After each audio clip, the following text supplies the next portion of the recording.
Who's that? Commander Claw. Who's bad? Commander Claw.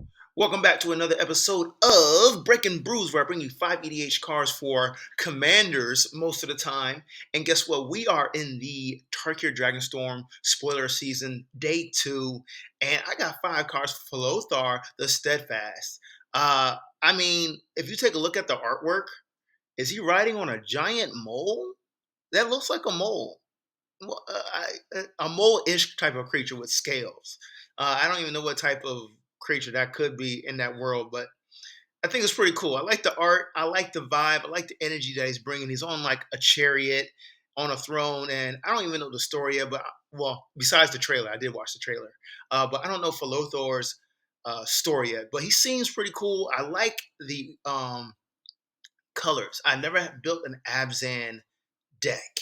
So this is probably going to be my first one later on when this set officially comes out. His Abzhan commander is going to be filled with defender creatures, toughness matters, and also just reading the abilities. It's a reanimating type of commander. So let me get into his abilities. For 1 white, black, and a green, 0/5 creature, and I'll make the screen larger for you. Hold on, I didn't say that right. 0/5 body.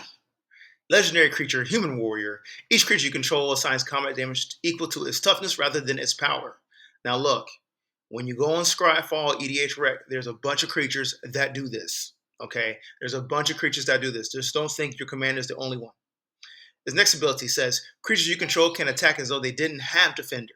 So we're looking for creatures that have defender. Defender means creatures generally have a high toughness, low power, and they can't attack. Then his final ability is, tap 3 mana, tap it, sacrifice another creature, draw cards equal to the sacrificed creature's toughness, then discard cards equal to its power. So right there, we got Aristocrat strategy. And when you sacrifice a creature, you're drawing cards equal to the creature's toughness. So if we're doing defender or walls, we're going to draw more cards and discard less cards. So right there, I feel like it's self-milling, because the cards that you want to discard, you're putting into your graveyard. Then you have black, green, and white as your color pip, and those are known for reanimating things, especially black and white. So, with this being said, let's start off with toughness matters.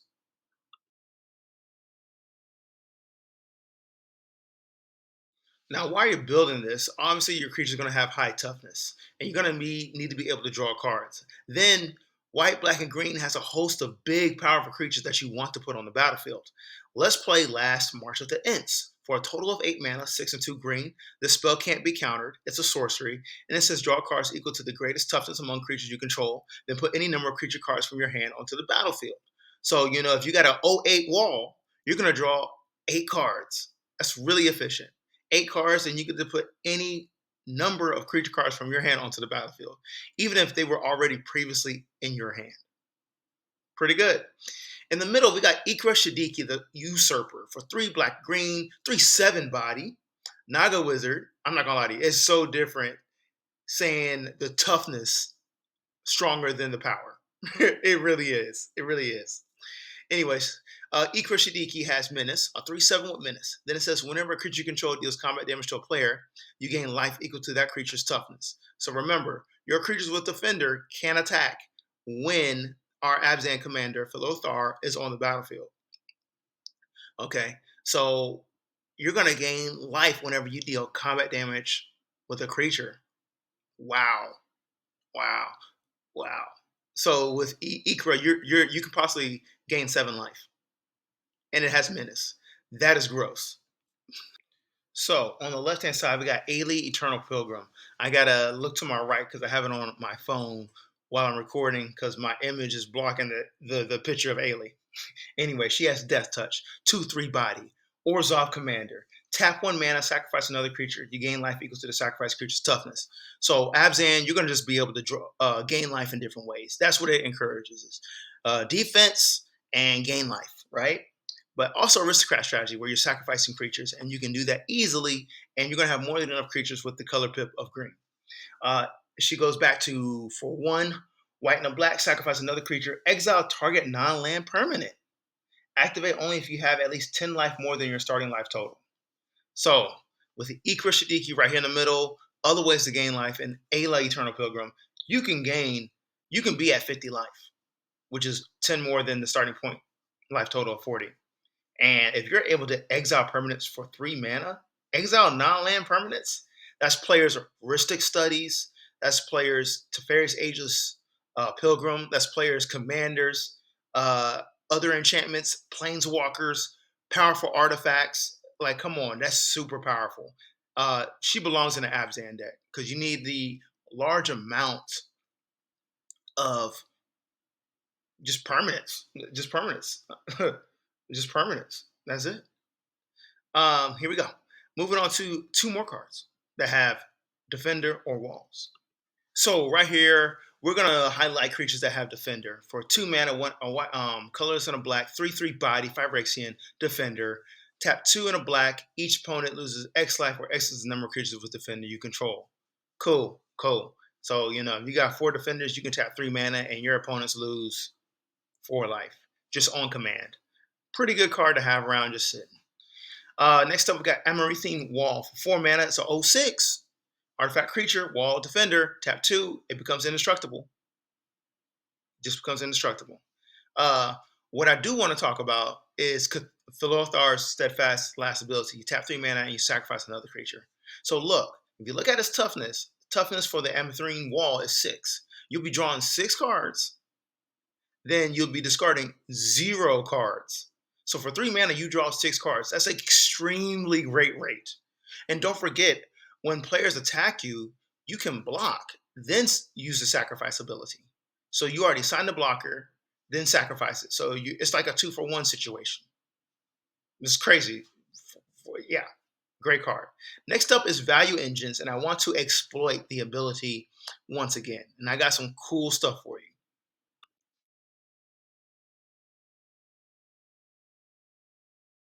So look, these are your quality cards. These are your valuable pieces that you will put in a Felothar the Steadfast deck, whether you want to generate some type of value or ping opponents down.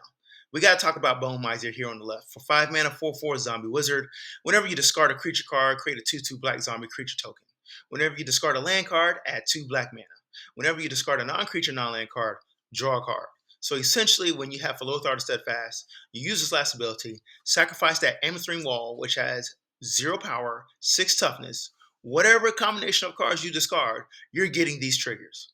So if you discard at least 2 lands, you're already +1 in the mana category. Not bad. Then you're drawing more cards if you discard a non-creature, non-land. I don't know how you want to set up your deck. Just thinking about it right now, I'm probably loading it with creatures, and I would load it with zombies. I would put a bunch of escape creatures, cards that have threshold, cards that have jumpstart, even a persist creature where you sacrifice it and it comes back. There's in cards with flashback. There's so many good cards. On the right-hand side, we have Feast of Sanity. For 3 and a black, it's an enchantment. Whenever you discard a card, Feast of Sanity deals 1 damage to any target and you gain 1 life. So, if you discard a 13/13 creature, with Felothar the Steadfast, and you use its last ability and you sacrifice a 13/13 creature, you are discarding 13 cards. And that is 13 points of damage to any target and 13 life you gain. Crazy work right there.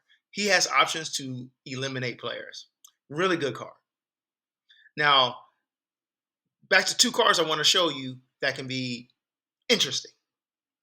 So we got Inversion Behemoth for 2 and 2 colorless. It's a Eldrazi. 2/9 body. 2/9 body.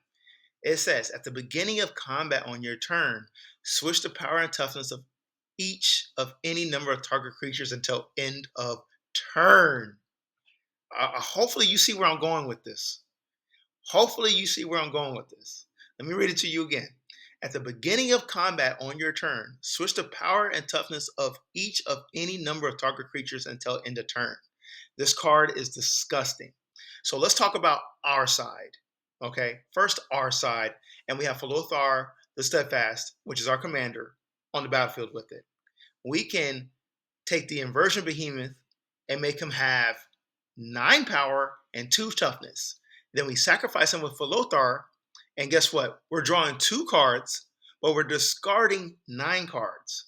This is, it's not like self-milling, but we're putting cards in the graveyard that we want in the graveyard, or we're using our value quality cards to either create value or ping down our opponents with like Feast of Sanity or Bone Miser. You see what I'm saying here? And guess what? This goes for any number of creatures on our side, your side with the commander, or your opponent's side. That's where it can get really nasty.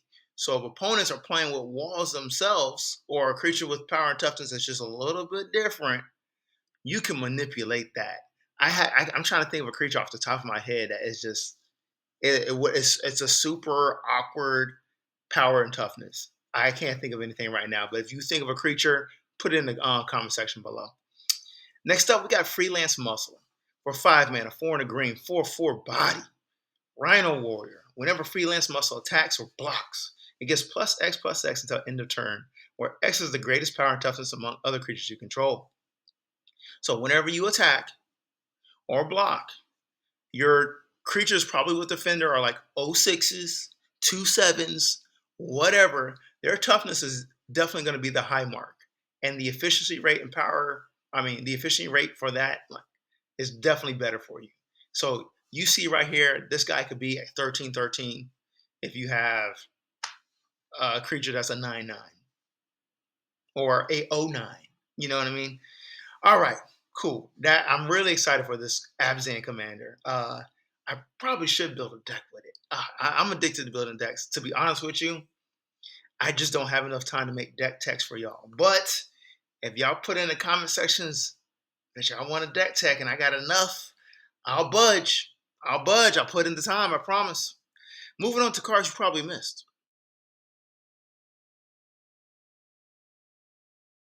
Okay, you probably didn't miss this. If you've been playing Magic for a while, you know Meren of the clan of Toth is going in this deck. It's going in this deck. For 2 black and a green, Human Shaman, legendary creature. It's a super popular commander. 3/4 body. It says whenever another creature you control dies, you get an experience counter. Obviously with Felothar, we're sacrificing creatures. At the beginning of your end step, choose target creature card in your graveyard. If that card's converted main cost is less than or equal to the number of experience counters you have, return it to the battlefield, otherwise put it into your hand. So, in general, if you don't know, Meren of Clan Toth goes well with what's the stupid frog name? Spore Frog. Yeah, Spore Frog, because it's only 1 mana and it's literally a fog when you sacrifice it, and you get it at the beginning of your end step again. That's one of his combos, right? But with Felothar the Steadfast, you probably loaded your graveyard with powerful creatures, and you want to cheat them into play because you have its last ability where you're drawing cards and discarding cards. You know, if you got a huge creature that's like a 12/12 or something, and you don't want to pay its mana cost, Meren the Clan of Neltoth cheats it into play. Next up, we got Spirit Sister's Call. I really like this card a lot. For 3 white and black, it's an enchantment. It actually, I believe it started in the Kamigawa set. Then it got in Dustmourne. Excuse me. At the beginning of your end step, choose target permanent card in your graveyard. Our graveyard is loaded up because we discarded cards, remember? And you can add self-mill. I forgot about saying that. Yeah. Self-mill for this deck. You may sacrifice a permanent that shares a card type with the chosen card. If you do, return the chosen card from your graveyard to the battlefield, and it gains if this permanent would leave the battlefield, exile instead of putting it into anywhere else. Yeah, so this is a great card to bring back enchantments, artifacts, planeswalkers, creatures, battles, like very powerful card. You just need to have one on the battlefield and the other in the graveyard, and you literally exchange it at the end step. You can do some powerful shenanigans and win the game, really. All right. Look, thank y'all for watching this video. I'm Commander Claw. Let me know in the comment section below if you want that deck tech for Felothar the Steadfast. I need at least 5 people to sign up on that, to be honest with you. I can't do one, because when I see one, I hear you. But I'm telling you, I'm busy. I'm busy, man. I'm out here trying to do my thing, trying to do some videos for y'all, because I really love Commander. I've been playing the game of Magic for a while. Nonetheless, thank y'all for watching the video. I think Felothar the Steadfast is going to be an amazing commander, super unique build, something different for players in general. I don't think there's enough Abzhan commanders out there. It's going to have an aristocrat strategy, self-mill, creatures that are defenders, creatures that have toughness. Toughness matters. Yeah, the list goes on. Have fun, y'all. Let me know. Peace.